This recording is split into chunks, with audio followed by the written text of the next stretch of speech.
Hello and welcome to Cartoonist Kayfabe. My name is Jim Rugg. I'm Ed Piscor.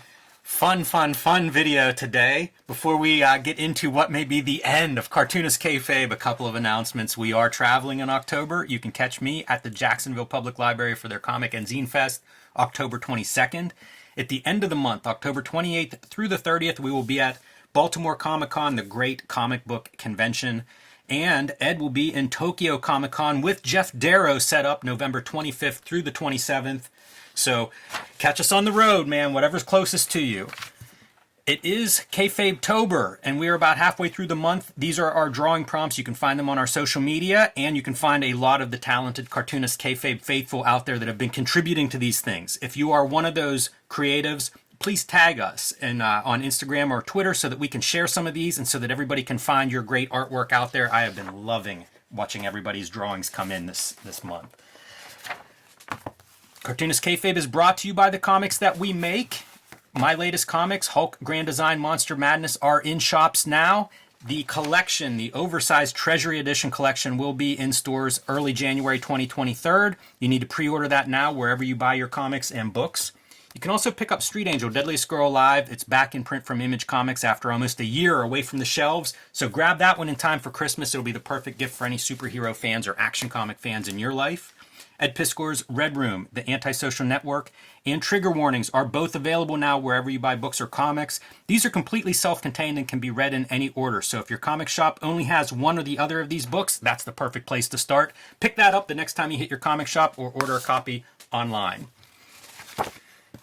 So we've got a big one on our hands here today, Ed. It's the most stressful video we've ever shot. I'm a little bit nervous for this one. Yeah. One of the longtime Cartoonist Kayfabe fans approached us this week in Columbus and delivered some brilliant books. And now, unfortunately, it's one copy of each. What are we going to do? Yeah, man. When we were promoting our travels, that we were going to be going to Columbus, and he is responsible for several videos from Cartoonist Kayfabe. The Gorblimey, what the fuck happened to Barry Windsor Smith? He sent us all that material, all those Barry Windsor Smith Gorblimey prints. We did Chandler ourselves with our own like small copies. We talked about like, damn, it would be nice to have the big one. Copies show up in triplicate. You get a big Chandler, I get a big Chandler, Tom gets a big Chandler. And we were with people like Chris Pitzer and Eric Reynolds who like said they never saw a big Chandler. Yes. And this dude had at least four. Like he's got Yes. Chandler. He isn't like giving us his own shit. We were hoping to meet him, and we were joking like, let's go to his studio. You know, like let's see what kind of stuff he has. And thankfully, and of course, dude showed up with a heavy bag on his shoulders, and he was very relieved to like release that weight off of his shoulders. But I think we're going to look at thousands of dollars worth of comics here. Yeah, this is the there's a series of these books. There are 4 of them. We've looked at Steve Ditko and Wally Wood. This is from a Spanish art gallery, I believe, and they do the greatest reproductions of original art. Beautiful books. This is one on Russ Heath. The 4th one is John Buscema. These things go out of print and cost a lot of money in the aftermarket. Hard to get on your shelf if you miss them the first time around. Al Williamson, oversized Al Williamson, same kind of deal, like reproducing. Look at that. It's an artist edition. Just beautiful. So a lot of this stuff we're not going to go too in-depth today. Because it's all episodes. That's exactly right. That's exactly right. And man, Scott has great taste.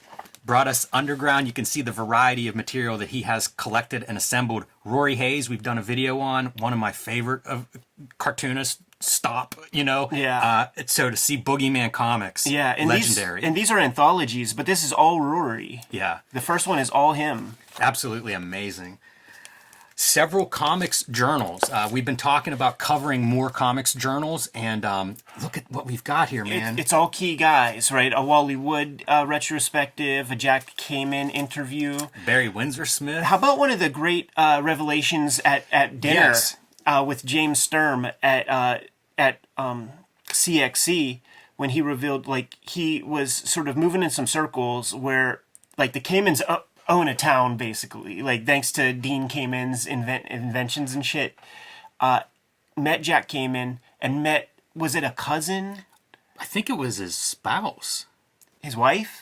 Maybe it was a cousin. A relative of Jack Kamen, though. Yes. And was it Gloria? I don't remember I'm going to the drop name. her first name, But the revelation, the big story, World War II, there are a lot of dudes overseas fighting in the war, and a lot of women filling gaps back home on the workforce. And that included drawing some comics. And Cayman's cousin, man, we're butchering this story. She drew some Batmans, under pseudonyms, I suppose. Well, under Bob Kane. Like, that was the only name. Everybody. And I'd never heard that before. That's fascinating to me. I wonder what other comics were drawn by women during World War II. And if there's a body of work out there, scholars, get on it. I would love to know more. Warren Bernard, man. Yes. That's the next book to pursue. Absolutely. Mignola interview. How about that one, man? Frazetta interview. I didn't even know this issue existed. Me neither, man. Like, what's the number on this one? Because we might be able to have that digitally. So, like, that would be something to uncover sooner than later. Early-ish. Yeah, Jack Kirby going creator-owned. Will Eisner issue. And a comic book artist flashback to 1970s Marvel Mania. Yeah. With a pretty cool Paul Galassi there on the cover. Yeah. And this magazine has a very recent Crumb interview. Like, he sent it just like, oh, you might want to read this. So, like, that just, that's some other shit. We could figure that out later. And what do we know about these? The Double Life of Private Strong, Archie Adventure Comics, and the Fly Archie Adventure series. So, Silver Age, superheroes. It's Kirby and Simon? I know Simon takes over, and that looks like Simon Kirby, but it's like, 58, 59. 10-cent fucking Kirby shits, man. Amazing. It is. They're in better shape than half of my collection from the last few years, my 90s collection. Yeah, for sure. So this is where the stress comes, because there's one copy of each. Yeah, I feel like Scott is creating drama. Right. He's sitting at home right now just kind of with an evil grin on his face. And judging by the views of clicks on this video, so are a lot of other people. Oh, man. Well, hopefully we're going to get through this. We're going to do this like gentlemen. We do have a coin here. Yeah. I'm going to flip it, Ed. You call this one in midair, and you'll decide who gets the first pick. Are you ready? Yes. Heads. Heads it is. Oh, give me that Boogeyman one, or else I will never hear the end of it. I will never hear the end of it. I'm so jealous, but there was no way we were going to get all these goods, and I'm going to have to go with this beautiful Russ Heath collection. But don't worry, Kayfabers, you will see most of this stuff in future videos. Yeah, I'll grab this first Fly. We're doing all of this for you guys. Ed, this is so hard. This feels like a Sophie's Choice. How do you even see numbers on these things? I know this cover. Ah, gotcha. I guess I'll take a Double Life of Private Strong. So I'll take another Private Strong. And I'll take a Fly. That's a good one. That was like we divvied up those Archie Adventure comics. Yeah. I'll grab this Williamson. Yeah, that's a sweet piece. All right. I guess I'm going to go for a Boogeyman number 2. I'll grab 3. Now we're going to get into some of the splitting nits here. I think I'm going to do the Comics Journal with the Frazetta. I don't remember seeing this one, so some cool stuff in there from the looks of the cover.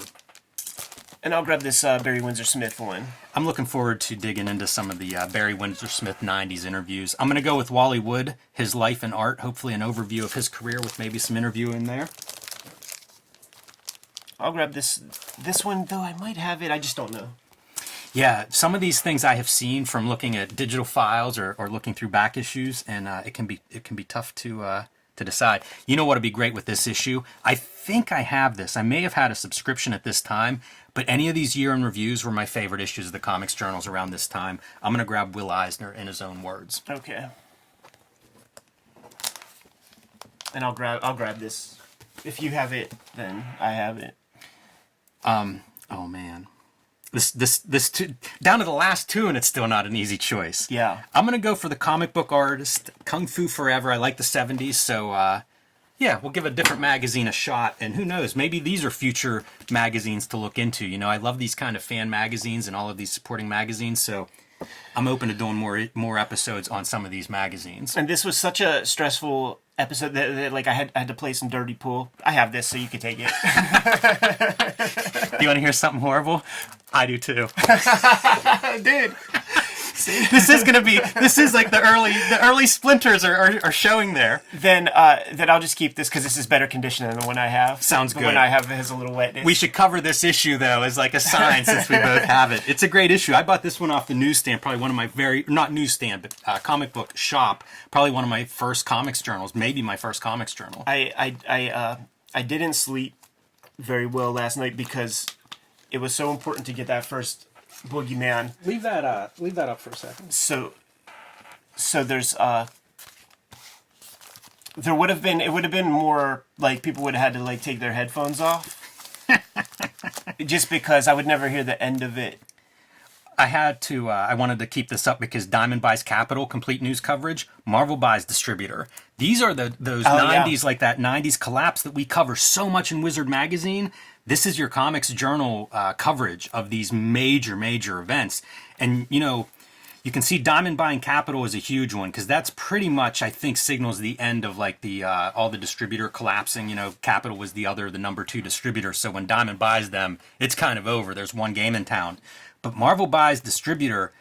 It looks like even the Comics Journal might not know how big of a deal that was at the very beginning. Like everybody, I think, assumed Marvel will figure out how to make this work, and of course they did not. Right. So it'd be fun to see some of this coverage. We've talked a lot about covering some of these incidents that cross different magazines and seeing how the different magazines cover them. So that may be one of those 90s moments to look at from a different perspective. Just breaking kayfabe, we're recording on a Thursday, and to sort of deal with the schedule of shoot interview guy like next week, we're going to have to record on a Tuesday. So there's more urgency to come up with episode fodder since there's less time in our week between recordings, because usually we have a good 7 days.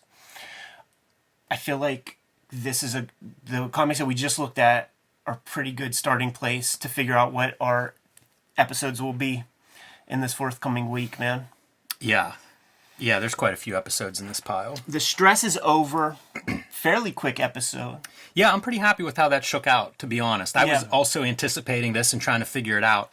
And I think that our this is like a sports draft. I think our top 2 picks are the 2, like by far to me those were the 2 to decide between. What was I went with Russ Heath. Okay, yeah. And in my head, had I won that coin toss, I don't know how it would have shook out. I might have gone with Russ Heath anyway. That was a really tough. Like I did not have my number 1 pick figured out going into this draft. Yeah, like that. It was tough.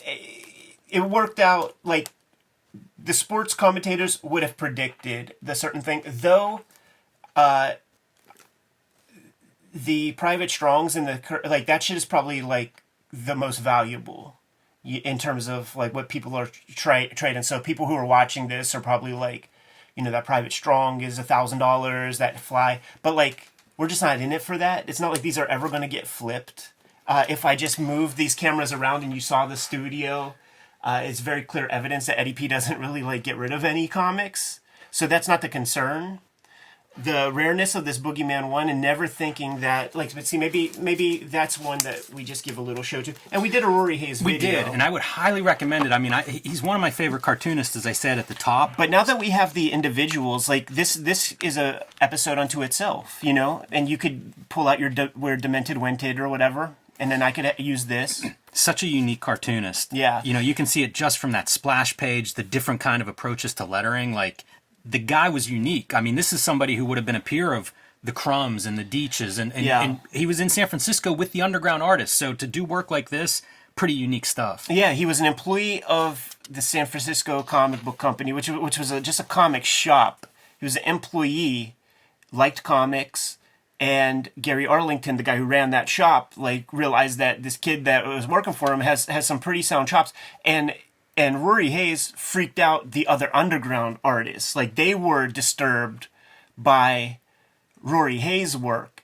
The very first time and place that so many of us would have ever heard of Rory Hayes is Understanding Comics, when Scott McCloud is breaking down line and subject matter and the different approaches that people make to panels. There's like a singular, probably from this book, like we could probably find the image, a drawing that Rory Hayes did that's in there. So that's like where the name, and then when when McLeod does the pyramid. Like, he's so closer to, like, Mary Fleener cubism than, like, Drew Friedman realistic. You know, it'd be something close to this. It's not quite this image, but... Just nightmarish stuff. Yeah. You know, he has this character that is literally a teddy bear. Right. And this is the kind of stuff that he goes through. Yeah, it's incredible, and I highly encourage people to go check out that episode, because we do cover quite a bit of his cartooning. You know, there's not a ton out there. He died very, very young. As a result, most of it has been reprinted in a couple places, so we do cover... Still very rare. And I would call that a macro video, but it would be cool to do a micro where we actually get into the nuts and bolts of Boogeyman 1. Like, you have this reprinted. It's very inventive, too. You know, like, you can see him going through, like, a panel. You can read that. Like, it's amazing cartoonist. Good really stuff. exceptional cartoonist, and that's a great artifact in my world. Shouts to Scott Strong. Thank you, Scott. For providing yet another singular episode, for hooking us up. We at this point, we're custodians. Yes. You know, we're just hanging on to this stuff. Like, our comics are everybody's comics because we fucking make videos. We often talk about, you know, what Cartoonist Kayfabe is, and sometimes you see a variety of different cartoonists next to each other. I feel like Rory Hayes next to Hellboy, perfect fit. It's so amazing, too, because when we interviewed Mignola, he's talking about going to Bob Beerbaum's store and seeing undergrounds and shit like that the first time. Like, he was seeing this kind of stuff. Yeah. I digress. We digress. We could filibuster all day. You know who we are, and we love talking comics, but we better get out of here, man. The stress is over. We have more vids to prepare for. Kayfabers, like, follow, subscribe to the YouTube channel. Hit the bell. We'll notify you when new vids are available. Jimmy, what's out there? Street Angel Deadliest Girl Alive is back in print after almost a year. 8 complete full-color stories from Image Comics. Pick that up next time you hit your comic shop. And Hulk Grand Design Monster Madness. Both of these issues are out and available wherever you buy comics. And coming in January will be the treasury size, bigger than this printout, version of the Hulk Grand Design book. It'll look great on your shelf next to X-Men and Fantastic Four Grand Design. It's the best book that I've done so far. So pre-order that one the next time you hit your comic shop. And join me on patreon.com/JimRugg, where you can see a lot more of my comics and art. Red Room Trigger Warnings and Red Room The Antisocial Network are on stands as we speak. Murder on the Dark Web for Fun and Profit is the name of the game. Thank you guys so much for supporting these books in the ways that you've been. It's such a privilege. Each issue and each book is completely self-contained. The books have about 60 to 70 pages of extra stuff that is not in the single issues.